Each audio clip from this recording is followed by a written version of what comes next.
Madam గారికి commission. Visakha జిల్లా పెందుర్తిలో అమరావతి ఛాంపియన్షిప్ 2026 స్పోర్ట్స్ క్యాలెండర్ను ఎమ్మెల్యే పంచకర్ల రమేష్ బాబు ఆవిష్కరించారు. ఇక రాష్ట్రంలోని క్రీడాకారులను ప్రోత్సహించే లక్ష్యంతో ఎన్డీఏ ప్రభుత్వం జూలై 15 నుంచి ఆగస్టు 26 వరకు 10 రకాల క్రీడల్లో పోటీలు నిర్వహిస్తున్నట్లుగా తెలిపారు. 91.90 లక్షల ప్రైజ్ మనీతో జిల్లా స్థాయి విజేతలకు అమరావతిలో రాష్ట్ర స్థాయి పోటీలు నిర్వహిస్తారని చెప్పారు. యువతీ యువకులు ఈ అవకాశాన్ని సద్వినియోగం చేసుకుని తమ ప్రతిభను నిరూపించుకోవాలని ఎమ్మెల్యే పిలుపునిచ్చారు. ఈ కార్యక్రమంలో క్రీడాశాఖ అధికారులు, ప్రజాప్రతినిధులు, నాయకులు పాల్గొన్నారు. దానికి 91,90,000 బడ్జెట్తో అన్ని ప్రాంతాల నుంచి కూడా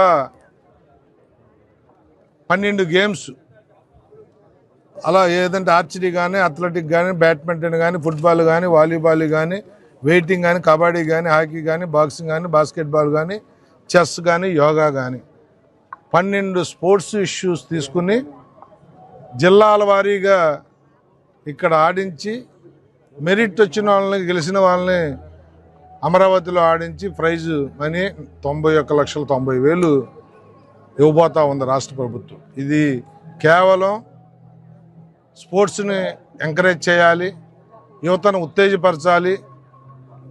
ఈ రాష్ట్ర ప్రభుత్వం, ఎన్డీఏ కూటమి ప్రభుత్వం అధికారంలోకి వచ్చినప్పటి నుంచి కూడా పెద్ద ఎత్తున స్పోర్ట్స్కి డబ్బులు కేటాయించడం కాకుండా క్రీడాకారులందరినీ కూడా ప్రోత్సహిస్తూ ఉంది. మా డిస్ట్రిక్ట్ స్పోర్ట్స్ ఆఫీసర్ అయిన మేడం గారు ఆధ్వర్యంలో ఈ జిల్లాలో, అనకాపల్లి జిల్లాలో కార్యక్రమం జరుగుతుంది. దాన్ని అందరూ కూడా సద్వినియోగం చేసుకొని మంచి క్రీడా నైపుణ్యం చూపించి రాష్ట్ర స్థాయికి వెళ్ళాలి అని చెప్పి మనస్ఫూర్తిగా ఆకాంక్షిస్తూ అందరికీ